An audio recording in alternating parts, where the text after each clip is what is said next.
Hi, this is Ed Neighbor, Grain Merchandising Manager with Heritage Cooperative, covering the 2012 fiscal year grain update. Currently at Heritage Cooperative, we have 23 locations serving over 4,100 active customers.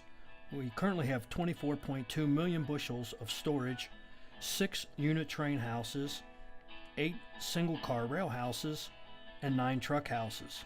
This past fiscal year, we had a total of 54 million bushels handled at Heritage Cooperative, 34 million of corn, approximately 17 million soybeans, and 2 million bushels of wheat. The projection for 2013 currently is 45.5 million. As you can see, the trendline yields in Ohio on corn is much to do with the reduction in our receipts. In 2009, we had an average yield in Ohio of 174 bushel an acre on corn. It dropped down in 2010 to 163. This past fiscal year, 158. And of course, this upcoming year will be right at 124. While soybean yields have stayed pretty consistent through this entire time frame. Our sales this past fiscal year, total sales volume for Heritage, we saw 67% of our total grain movement go into the Southeast rail into Georgia and the Carolinas. 28% of our total receipts stayed for domestic processing here in the state of Ohio, and 5% of it went out by container into the export market. In 2012, we saw many fixed assets improvements in our 1116 initiative. At Kenton this past year, we were actually closed for an entire month. We added a new receiving leg, which handles 20,000 bushel per hour in a covered conveyor, and it brought Kenton up to a total of 35,000 bushels per hour. We added a new dust system that connects directly to the rail loadout and to the receiving pit.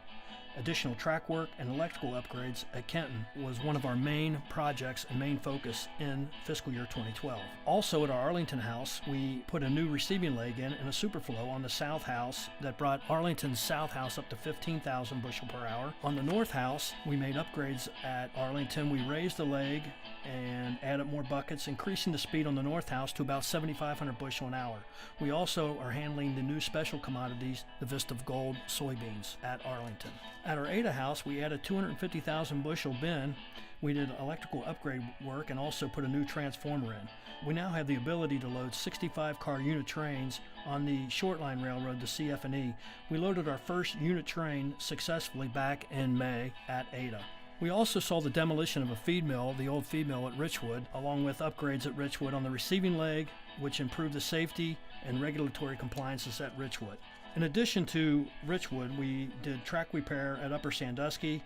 We moved the old leg from Kenton to our West Liberty house, bringing West Liberty's total receiving capacity up to 15,000 bushel per hour. We added a new computer and a new rail load at West Liberty as well. Heritage Cooperative can be reached 24/7 on our website at www.heritagecooperative.grain.com. By going to the DTN Cash Bids Update, you can log on and receive cash grain prices 3 times a day and also future prices 3 times a day. Also on the DTN, we have grain market updates. Information from DTN with updated weather and closing grain comments are at your fingertip on our website. You can also access us on Facebook. Thank you for your business, and thank you for listening.